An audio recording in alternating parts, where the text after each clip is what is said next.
Okay, thank you very much for being here. Today's speaker is Brian Kunkle from the University of Delaware. He's an extension specialist there in the Department of Entomology.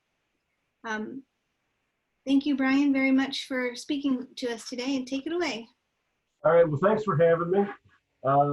Today, I'm going to be talking to you about the infamous red-headed flea beetle.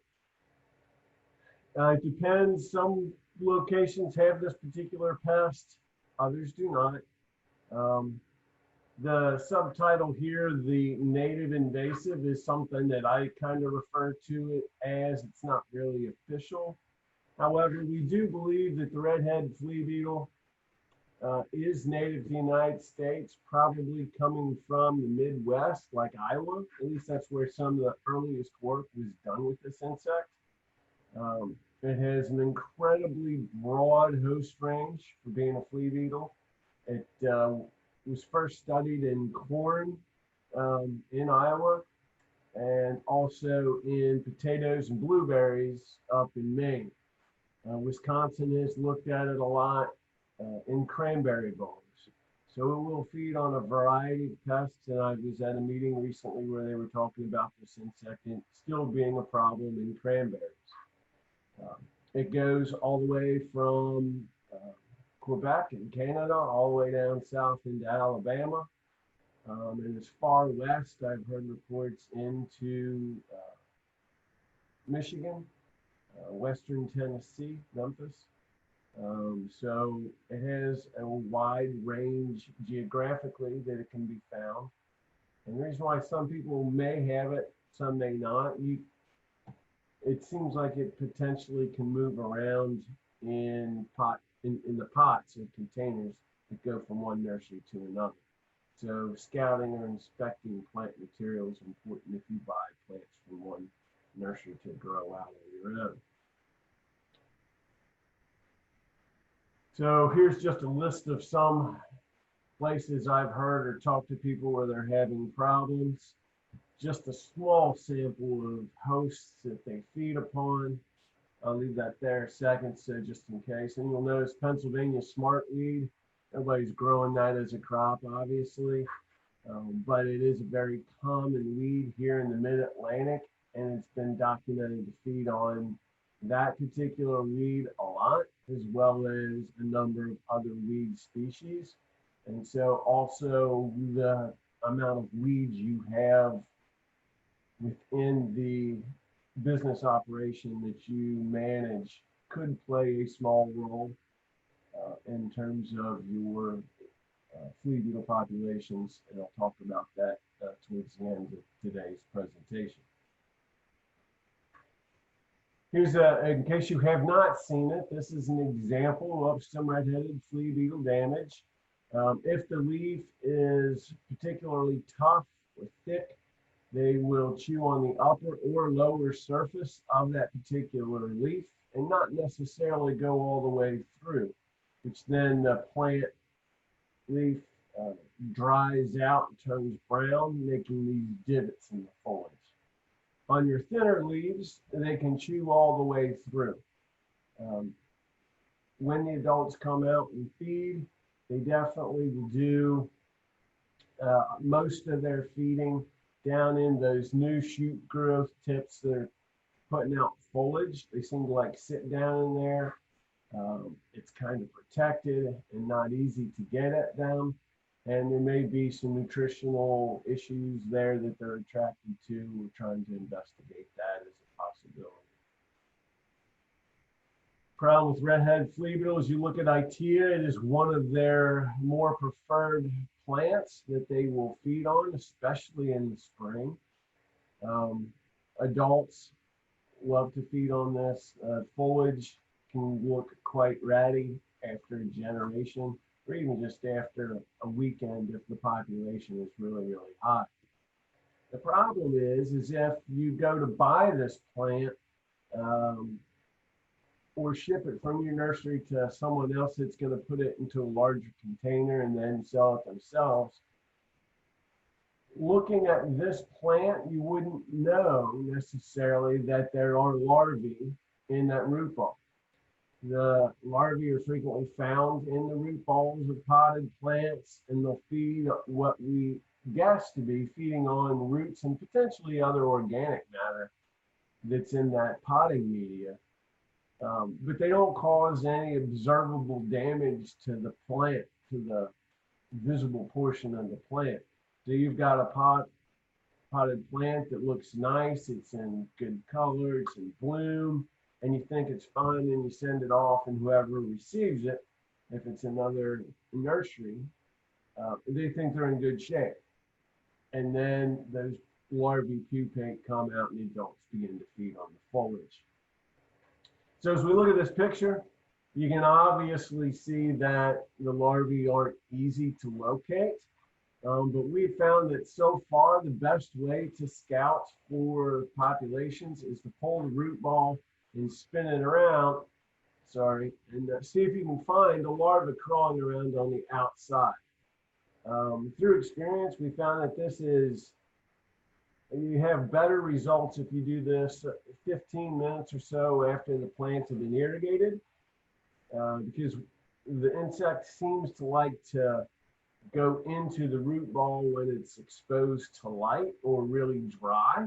And so if you irrigate, give enough time for that water to permeate through the pot and through that potting media, the insect becomes a little active and then seems to crawl around in that interface between the soil ball and the edge of that rim of that pot.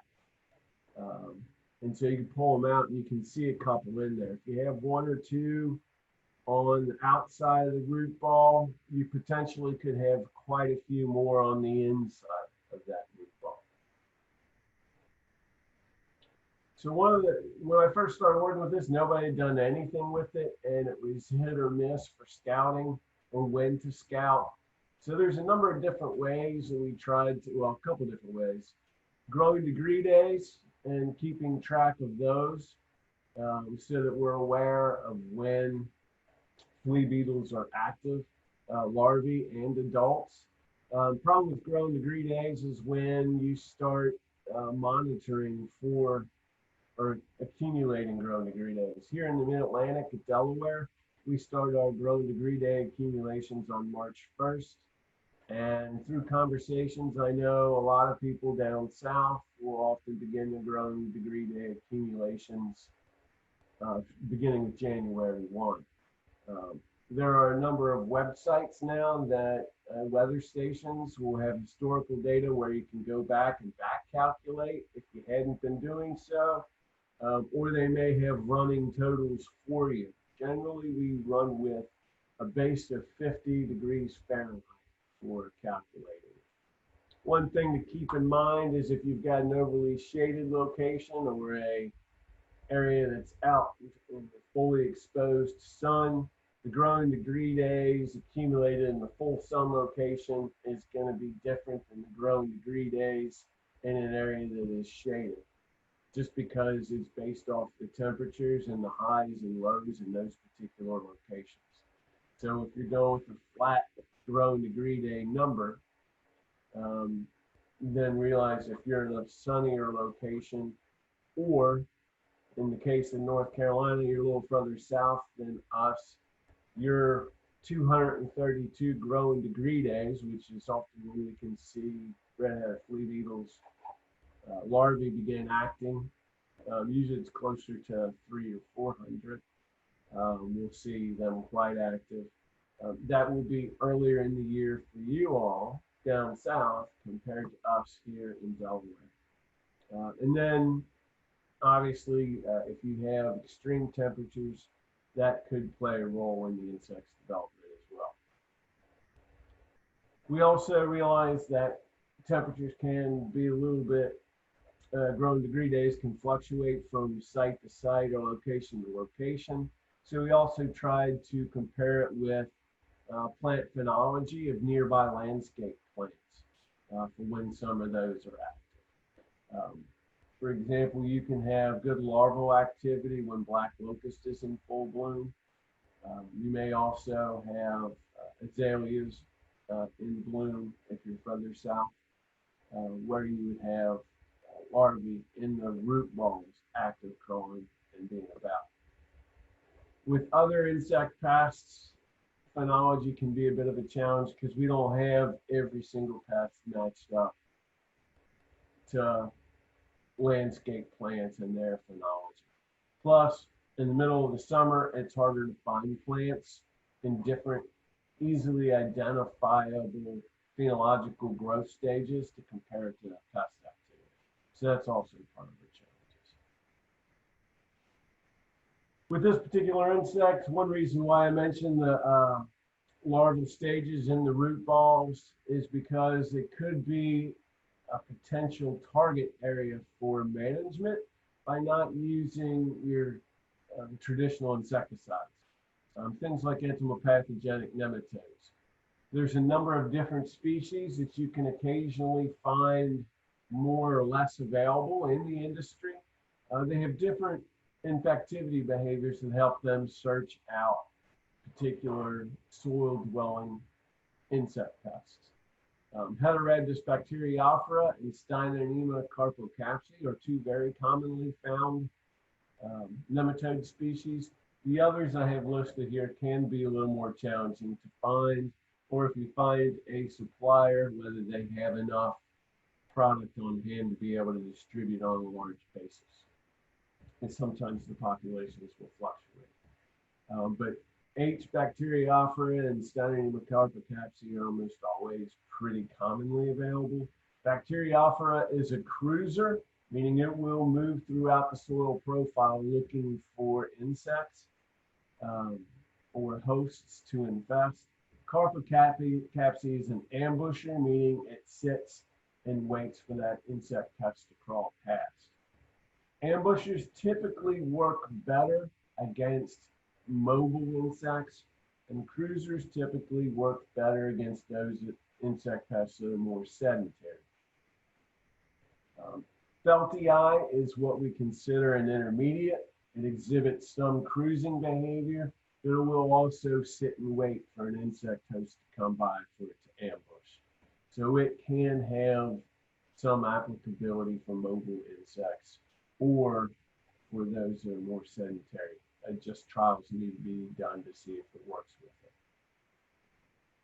Whether basically work is to get in through the mouth, anus, or spiracles of the insect, release a bacterium that works in conjunction with the nematode to kill the insect. And the nematode feeds on this bacterial filled soup of decaying insect tissues that are highly nutritious. They have a couple generations within there, and as that nutritional soup declines or becomes less available for the nematode, they enter a stage called an infective juvenile, in which then they leave the host, which we see over here. Feeding a couple generations, they end up leaving in search of new hosts. Part of the problems with nematodes is how you're going to get them out efficiently and effectively. It's best not to do it at the beginning of the day because you're maximizing the opportunity to UV exposure, which can kill them. They also will dehydrate if they are left out on foliage and they're not applied with something that will help keep them hydrated long enough to get them into the soil profile. What type of containers would you use? On small scale, you could use watering buckets or canisters like you see here. You could also try traditional spray equipment that remove the nozzles so that they don't get shredded when they go through. Begin to cloudy days where there's limited sunshine would be a better day, or late in the evening as the sun is going down to make applications in that regard. Here's an example of a waxworm that was infected by H. bacteriophora. It turns orange, and you can see the vast number of nematodes that come out that can go search for alternate hosts after that one has been used to its full potential. I've mentioned larval activity. When would you want to be putting these nematodes out? You'd want to be trying to put them out somewhere in the window between 250 and 400 growing degree days, if at all possible. Same way if you're going to use a traditional soil applied insecticide that was trying to target the larvae. You would want to be applying it when you're going to have exposure to larvae. You wouldn't want to put it out too late because you may miss the boat for that. But you also don't want to put it out too early and potentially have it leach out or degrade through microbial action or any number of things that can lead to reduced efficacy of insecticide in a soil media. So trying to target that window, and I have it here in the upper right hand corner, at least wait until 242. I'd say 250, you're in pretty good shape, maybe 260. And then out to 400, you're probably okay. With getting the nematodes out for soil applied insecticide. For best results, though, it should be, if you can, scout through those like a week later to see if you're seeing any activity of that particular insect. Here's an example of a close-up of what a red-headed flea beetle looks like. Here you can see the Uroganthae that are off the terminal end or the posterior end. It's almost like a thumb sticking out, like it's hitchhiking. It is different from fungus gnats. Some people will get them confused as fungus gnats, but this has a really easy to identify tannish brown head capsule. And occasionally you will see what looks like a stream of red blood running down the back of the insect or along the side, as we see in this picture here. So that Uroganthus, or that sticks off the back, that fleshy appendage off the back, and that tannish brown head capsule are two good indicators that it's a flea beetle larvae. And if you've had red-headed flea beetle, this is probably the one. Red-headed flea beetle is one of our larger flea beetles that we have, and it does a sizable amount of damage to plants if it's left untreated. So that you have some frame of reference, I have a scale in this picture as well. It's 2 millimeters or a fifth of a centimeter. So they're relatively pretty small. You're looking at maybe 1.5 centimeters in length, no more than 2 centimeters. So not even an inch in length when you're third instars. This is a nice picture by Matt Bertone. I am sure that you all are well aware who he is. NC State is doing some really cool work with a number of you all down there, which is great. Anybody that can shed more light on how to address and kill this pest is wonderful. This is actually a picture of the pupae of the beetle, and these are quite small. Any work that's done with the larvae and the pupae and the pots is very tedious because you're looking for things that are usually 1 centimeter or less in size. And they frequently will look like root hairs or vermiculite if you're talking about the pupae. They're similar in coloration, so until you get practice looking and working with them, looking for or working with them, they can be easily missed. So it takes a lot of practice, a lot of repetition. Had a grower work with me in getting nematodes applied, and we were doing a small scale trial. So he worked with us using hand watering cans, making applications. We made sure that when we made this application, we leached or watered in those nematodes enough so that they could make their way through the potting media. When we went and evaluated 10 days later, I have listed on this picture here, this diagram, where we were seeing most of our larvae. And that generally has held true. They're most often found in the soilless potting media that is near that tightest group of roots that was in the pot, like the pro mix style. When you first put it in those big pots, they're not in that pro mix, but the roots that are coming out of there, we found a lot of larvae in those locations. So that would be right up through here. I hope you all can see my cursor move.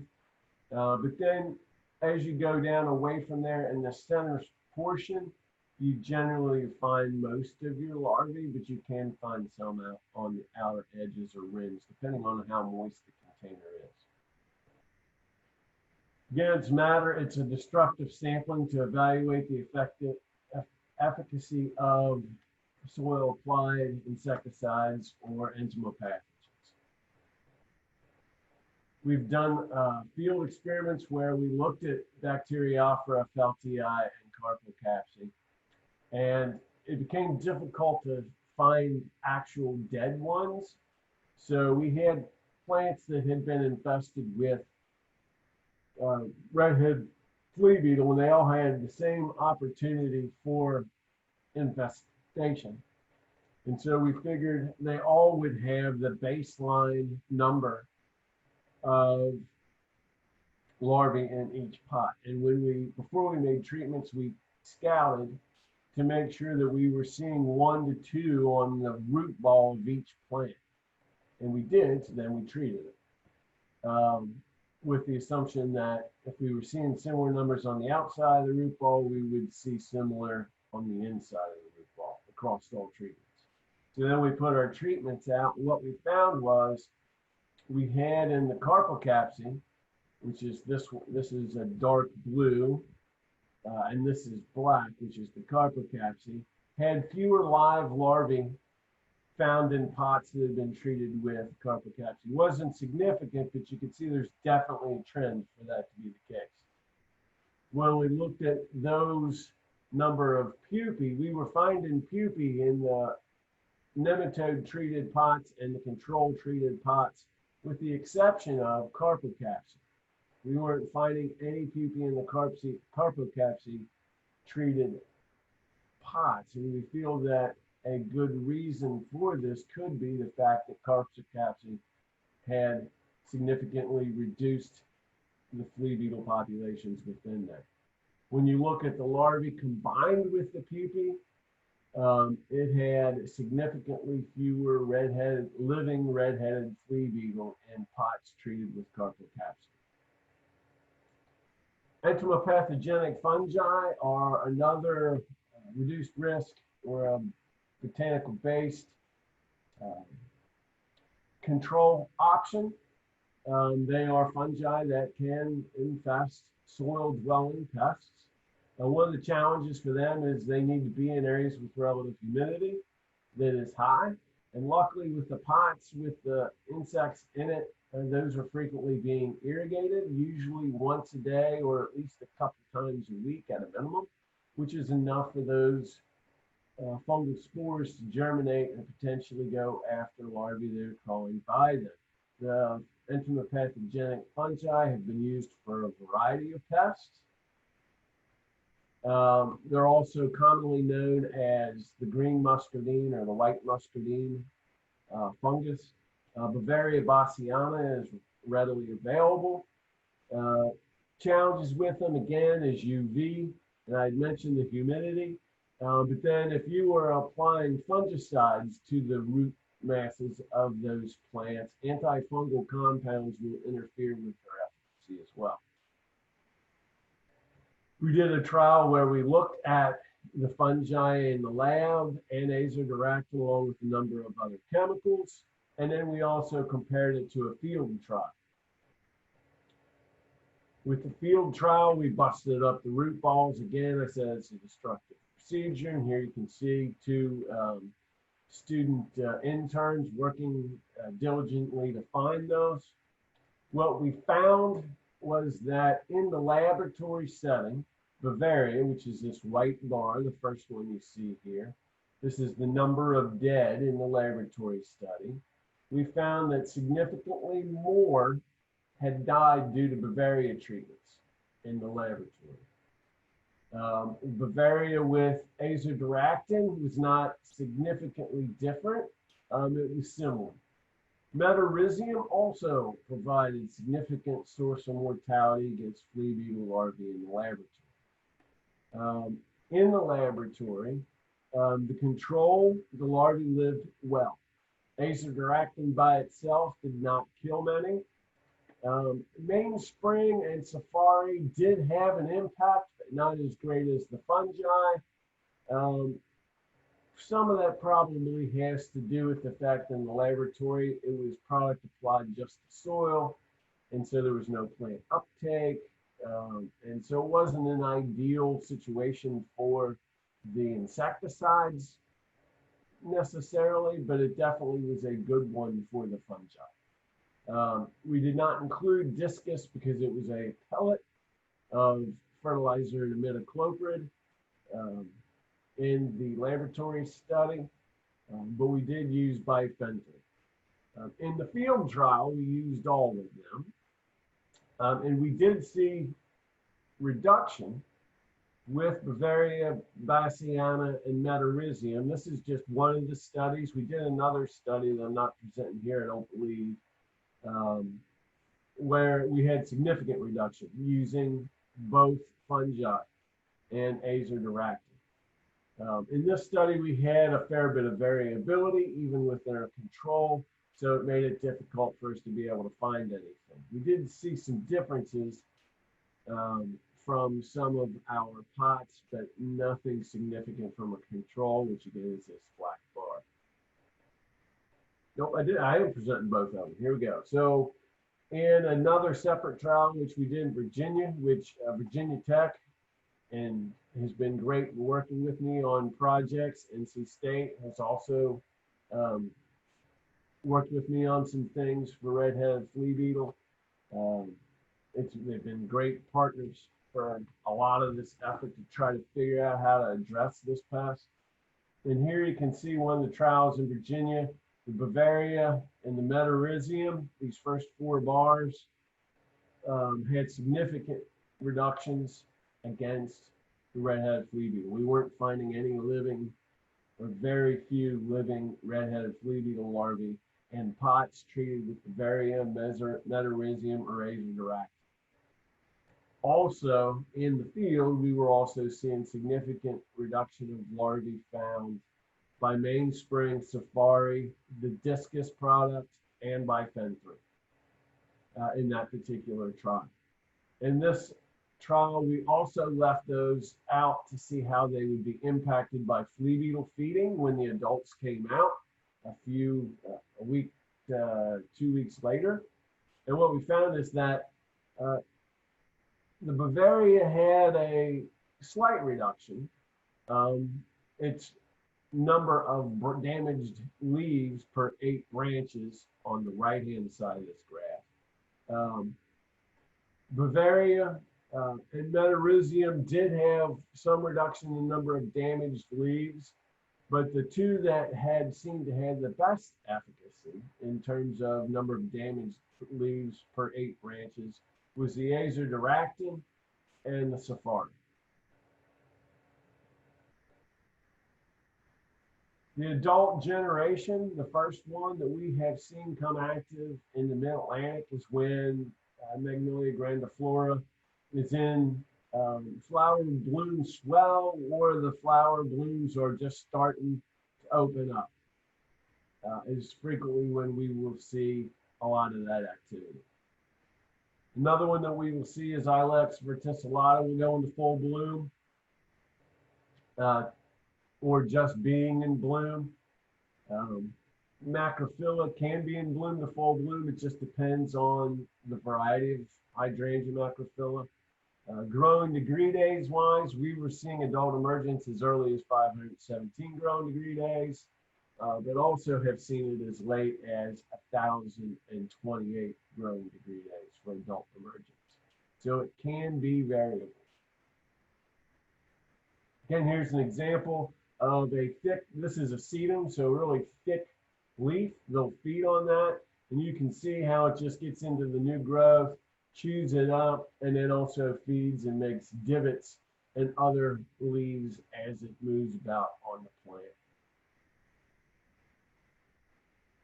One of the things we'll frequently do is we will use an aspirator, like you see the young woman doing here, sucking up flea beetles, to try to use in controlled studies in the laboratory. We're set up for cage studies in the greenhouse. to look at potential host plant selection preferences and or more controlled efficacy or a short exposure to insecticide to get a better representation of the efficacy that we can get with those. And so we'll have to go to a number of different nurseries at different times of the year to get flea beetles. We did an experiment where we had mainspring scimitar flagship, beetle gone, and a product, an older product, well, it's not an old product, Expire, which isn't currently available. This is in 2016. Here we can see with foliar applications, June application, this black bar again is the control. The mainspring did not give us the best control. We had beetle gone, also provided no control. The only one that provided significant control was flagship, dimethoxin. We had reduction with a pyrethroid scimitar, but it wasn't significantly different from our control due to some variability. Had a lull in populations and in between our treatments. So there was, in our middle evaluation period, there was no significant difference between the control and any of the treatments at all. We made another application, and what we found was that mainspring finally was having an impact on adult beetle feeding and reduced the amount of damage that was caused by flea beetles. But you're still getting about 5% of those plants. 5% of the foliage of the plants is being damaged. It's significantly different than the 30% that the untreated ones were having, but it's still 5%, a little north of that. The scimitar also was significantly different, as the flagship was significantly different from the control. Again, the control 30%. Scimitar and flagship were over 5, whereas flagship was up to 10% damaged foliage on those plants by then. I did another trial. This trial was also conducted in Virginia, and this was in 2018. Instead of doing percent damage, we did an evaluation of damaged new growth and rated it from 0 to 5, where 5 was bad or unacceptable for sure. It was an extreme amount of damage, and where 0 would be no damage. And so 14 days after the application of the insecticides that you see on the right-hand side of the graph, the IKI is a diamide that was being evaluated against flea beetles here over the past year and a half, 2 years. And the VST is a new product that's coming along in the market as well. Beetle gone is a Bavaria Theriangensis galeriae. Has worked with some other trials I've done with Japanese beetles somewhat, depending on how much damage you can tolerate, how frequently you're making applications.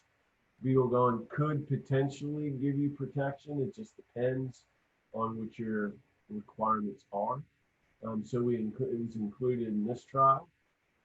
And so as you work your way across 14 days after application, we are seeing some successful reduction of damage. Your plant's becoming more acceptable in appearance on that new growth by the treatments of Beetle Gone, Preferal, and Upstar Gold, which is a bifenthrin product. As we progress through the season, 18 days after application, you can still see that the Beetle Gone is giving some reduction from control. The control is this black bar or grayish colored bar at the end versus the Beetle Gone, which is this middle blue bar. This end bar is TriStar, and then here this red one again is Upstar Gold. and still a significant reduction of damage by the bifenthrin product. And these are foliar applications.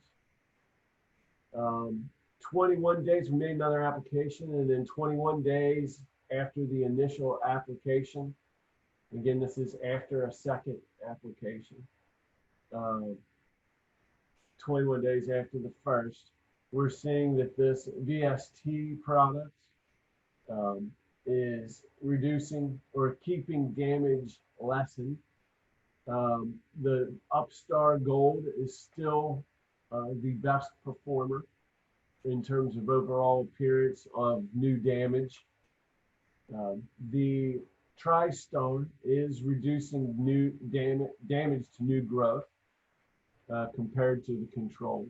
28 days, again, Upstar Gold, TriStar, Perferal, Beetle Gone are all significantly reducing the amount of damage to new growth. Even the diamide has reduced damage to new growth at this point. We also concluded the experiment shortly after 28 days. So it was like the following day, we did another reading, and we got an overall plant appearance. And so for overall plant appearance, this combination of this VST product, which if you wish, you can send me an email and I'd be willing to share what that product active ingredient is, combined with the Beetle Gone, reduced the amount of damage. Beetle Gone itself reduced damage. It probably would have worked better if we did more frequent applications with Beetle Gone, but we weren't able to get to those plots as frequently. They often suggest every week to 10 days to make applications, and ours were not that frequent. TriStar significantly had a better appearance to the plant than the control. Again, that's this bar here versus the control, which is this black one. And Upstar Gold had the best appearance, best looking plants compared to the control, compared to the rest of them. However, the damage rating was still 1. So whether or not your clients can tolerate a little bit of feeding, that is going to be on a case-by-case basis more than likely. One thing to note is, although the adult beetles will feed and can feed heavily on plants, I have not heard of any long-term health issues of plants put in the landscape after having this feeding damage. And the flea beetle does not seem to be a problem in landscape settings. This insect seems to be an issue with the production of plants, not once it's already out in the landscape. So some of our conclusions: the entomopathogens need more work. Mainspring can protect foliage. Depending on how you're looking at it, it may last out to 28 days. If it's a foliar applied, you may have different results if it's a systemic or a soil applied and the plant takes it up. We haven't evaluated that as much, and some work there needs to be done. Bifenthrin, the Upstar Gold, and Lambda-cyhalothrin, which is scimitar, has provided efficacy against flea beetles, but they don't last very long. We've seen some efficacy with imidacloprid in the discus formulation. Cyclopropyl or cyclopropyl, easy for me to say, seems like it could have activity, and we're going to try to do some more work with it. I have heard from a number of growers that imidacloprid drenches will provide suppression of flea beetles if it's made prior to flights. And a lot of growers are still using acetate or carbaryl or bifenthrin as weekly applications for short residual activity and efficacy. One of the things that's very interesting is if you go through where you have a lot of hydrangeas being grown, you can have Hydrangea matrifila right next to paniculata, and the paniculata is heavily damaged, whereas macrophylla will have next to no damage. There are a couple of varieties of macrophylla that will get test feeding done, meaning the beetle will land there, chew on it in a couple leaves, and take off. And you might be able to see a little bit of a couple holes here and there on this one, but by and large, nothing compared to how much they chew through the foliage of paniculata. And these plants, I didn't arrange this or anything. They're just growing like this at this nursery that I work at, all on their own. Some plants just aren't fed on as much. So we wanted to look at that. So we looked at some plants and did some quick and dirty walk by, easy evaluations of what's resistant and what's not. And here are some of those listed. Summer Beauty, Endless Summer, Twist and Shout, Masha, Let's Dance. They seem to be resistant. Ocean Revolution seem to be resistant or not fed on. Little Lime, Fire Nice, Quick Fire, Limelight, Vanilla Strawberry, they all seem to be fed on. Now, those are also varieties of hydrangea from both macrophylla and from paniculata. So that the susceptible ones tend to be paniculata. We did we went through and did observations where we counted the number of beetles we'd see on a plant for a minute, and then we'd look at the damage on those plants. And so we did that over the course of the summer in 2017, 2018. And here are some of those varieties that we have listed here from minute observations, and we observed 15 plants. So in June, July, we weren't seeing significant damages to the hydrangea varieties between them because the populations were just starting coming out and there was a little bit of variability going on. But you'll notice that Fire and Ice, although it's not significant, already has more damage on it in June, and that's towards the beginning of the activity. By July, it is the most heavily damaged, and that holds throughout the rest of the year. You can see the Glowing Ember, Rhythmic Blue, and Endless Summer. Those are all macrophylla. Had significantly less damage than the Vanilla Strawberry, Limelight, or Fire and Ice, which are paniculata varieties. And then again, within the macrophylla, you'll notice that there is a little bit of feeding on some of them, more than others. In the example here, it's Glowing Ember takes a little bit more feeding damage than the other two varieties. Why that is, we're not sure. And so that's been some of the things I've been looking at recently. We also looked, and this was this past summer, we again looked at a couple other nurseries so that we get a broader range of preferences.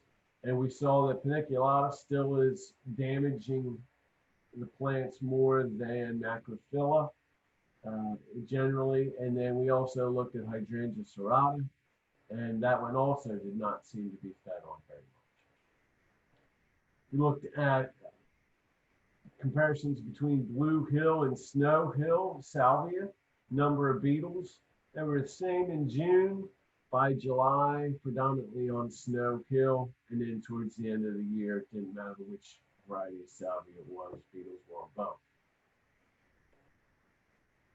2017, same sort of thing. Damage 2017, as you would expect, no differences. In June, you had no differences, so the damage of beetles, so the damage was similar. July, you had significantly more on Snow Hill than you did on Blue Hill. In September, the amount of damage found on Blue Hill was not much different than Snow Hill, mainly because that damage had already occurred and those plants looked poorly. The amount of damage to occur on Blue Hill could only go up. So the change in difference of damage would probably be significant if I evaluated it there. I did not know it was just in total amount of damage on those plants. But you can obviously see that in Blue Hill, the beetles were feeding more on those plants because there's more plant material to actually eat. We looked at preferences in 2019, and what we found is damage and this was done in August, damage was predominantly on Blue Hill compared to May Night and Snow Hill, other varieties of Salvia. And some growers have told me that they think that the beetle will change its preferences from one type to another throughout the growing season. And so why that is, we do not know. I looked to see if there were any differences on Itea last year, and this was done in July, August timeframe, and then also towards the end of August, beginning of September.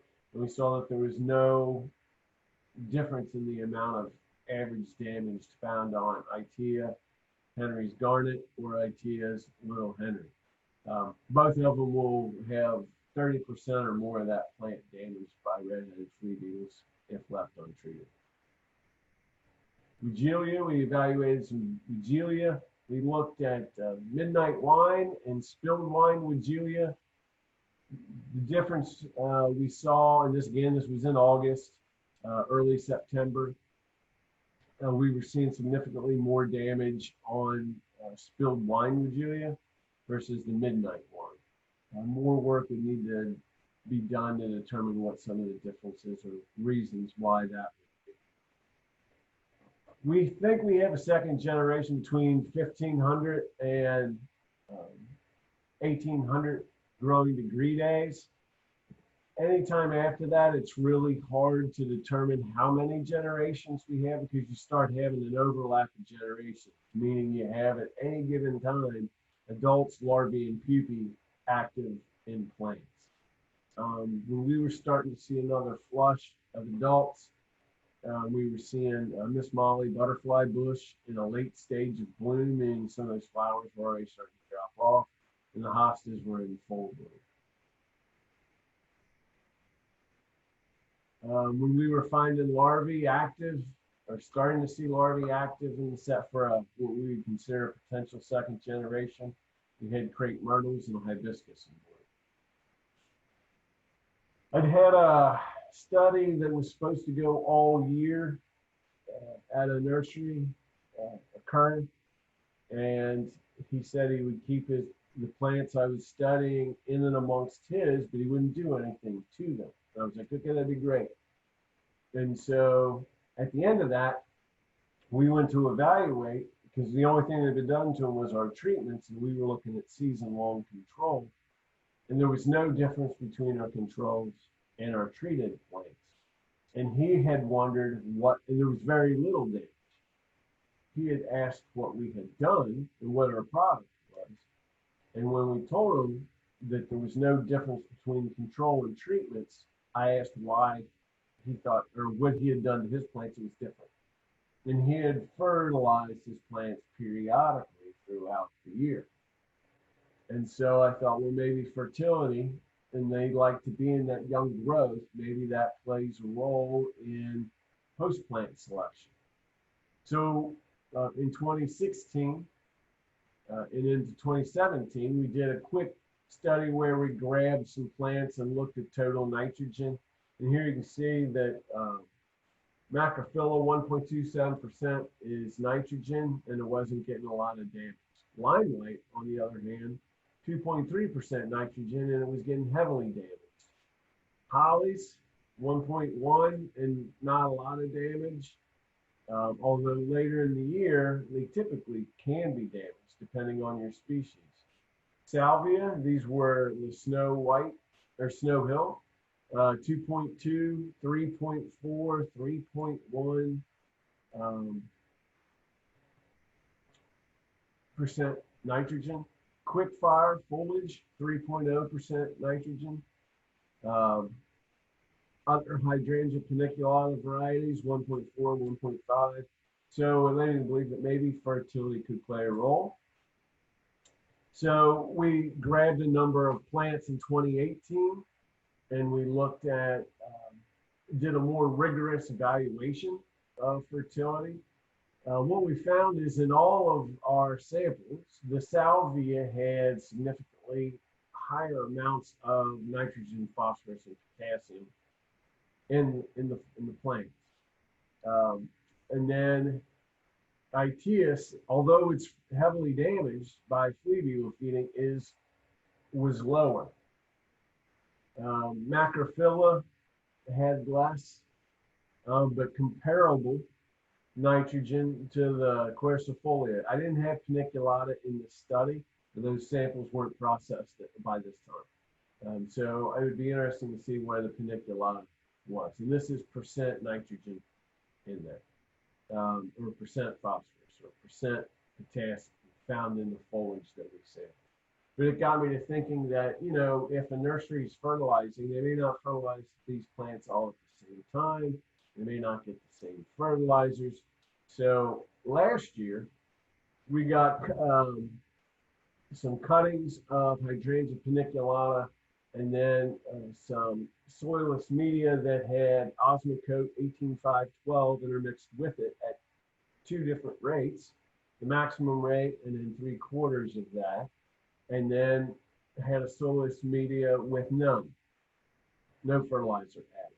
We put the cuttings in there and let them grow for 3 or 4 weeks, probably closer to a month, and then took and put in cages in a greenhouse plants. And we had 6 plants of each in these cages. We had 5 cages with plants that had 3/4 rate of fertilizer, maximum rate, or none. And then we released 100 beetles in there. Unfortunately, I had to go on a trip and I wasn't able to evaluate as soon as I would have liked. And by the time the data was taken, all plants had been severely damaged. However, we still saw that the maximum rate fertilized plants had more. It wasn't significant, but there was more damage on those plants. The feeding occurred over 5 days. And what I would suspect is if we had stopped the feeding after 2 days, we would have seen a lot of damage on the maximum fertilized plants and less on the other 2. The reason why 3/4 and none, I believe, are not significant is because by the time it got to day 3 or 4 in that cage, those 100 beetles had fed almost all they wanted off the maximum fertilized plants, and they still wanted to eat. And either 3/4 or none were the only things left available to them, so they started to feed. So the methodology of this is being worked out, but my gut feeling is that there may be some fertility component that plays a role, but also probably things like leaf toughness or abrasion factors that the insect could have as it's feeding could also play a role. Also plant volatiles. Where are they coming from? And why do I have to keep spraying? Are things that we don't know much about, and we were going to address some of that early on this year, but due to the fact that we are currently on lockdown, some of these projects are going to be postponed to start later in the year, but we are looking to have this investigated. Weed management definitely could potentially play a role, as I had mentioned at the beginning, as they can feed on a number of weed species. So if you have a weedy area next to Itea, a preferred host, you may get wonderful control on your Itea, send those plants out, bring a new crop in, release them thinking you have your flea beetles under control. But if you put it in the same area that's next to that weedy area, you could have a small refuge of flea beetles in that weedy area that then come out and feed on that preferred host again and then lay eggs in those pots. Does it happen frequently? I'm not really sure, but I suspect it happens more than what we want. And so how far they move, what's their migration patterns like within a nursery, especially since they're small, they move really well on the wind. And as you can see in this picture, if you've got a large nursery with no breaks in there, they may be able to move quite far from one host plant to another. And I think that's where some volatiles may play a role. We just don't know. Would windbreaks help or having it may? Again, it's just hard to say. But it's an area in which research needs to be conducted. I've applied for grants to work with this pest, but one of the frequent comments I get back is that it is not an impactful or important enough pest for us to find. So we need to make noise to grower associations so that this gets more notice and that funding agencies realize that it is as much of a concern as the nursery industry knows it is. I'm sure you guys feel that this is a necessary pest to get a rein on in terms of how to control it if you're dealing with it. If you're not dealing with it, congratulations, and I would inspect any favorite host plant that comes in intensely for larvae and root masses for sure, so that you avoid opportunities to bring it in onto your property. Once you have it, it's hard to deal with. I don't know if adjacent field crops play a role in spreading into nurseries. Corn industry did not, or field crops, looking at corn, they deemed red-headed flea beetle to be a pest that did not warrant treatment because it did not affect yield. For us, it is affecting yield. It's affecting how many plants we can sell to landscape contractors or to have them sold to a retail nursery. It is affecting our yield, and we're trying to control it. There's just a lot of unknowns for the behavior and biology of this pest. Natural enemies, other than the entomopathogens I've worked on, not really sure what is helping keeping its numbers suppressed. We found some parasitoids last year, but we're not sure from what it was exactly isolated from, so that work is continuing as well. We want to stop them if it's a possibility. We want to stop them from migrating. It's just work that needs to be teased out. With that, I know I'm getting close to my hour, or I'm probably there, but I just wanted to throw this out as a potential phenology activity range for the insect, to where we probably have eggs in the pots, which is this yellow, and this is for mid-Atlantic. The yellow would be the egg stage. The white would be the larval stage, where June, or the red, would be where you would have adults active. I was talking to people in Virginia last year, and they were saying they were having adult activity all the way into Thanksgiving. One grower told me he had it into the first week in December in his covered houses. And he was in Southern Virginia. So activity can definitely be long lasting. And so we need to try to get something that will work.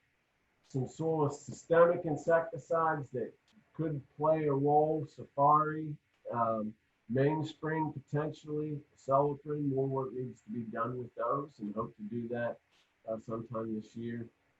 I had some field trials from last year. We're still processing or working out because we evaluated them a little bit different this past year. But it looks like Hachi can provide some control. It just is variable. So host plant and product may have an interaction there as well. Again, we just don't know. Some of the chemical companies that have provided help, there's been a number of nurseries in Virginia, New Jersey, and Maryland. North Carolina State's not on here, but obviously I got another picture of the larvae from Matt Patone on here. So NC State, Virginia Tech, Purdue, Michigan State, Tennessee, all been providing me information. Alabama, Georgia, South Carolina, Clemson, been really good at trying to share this information and get a handle on this. It's just everybody needs the funding to be able to help get this work done. Thanks for your time and attention to listen to me ramble on about red-headed flea beetle. I hope there were some useful nuggets of information in there for you. And again, if you contact NC State, they'll share with you my contact information if you wanted to email me. I'm willing to try to answer questions that I get. Again, thank you, and I hope everyone is doing well. Thank you very much, Brian. Sorry I went over.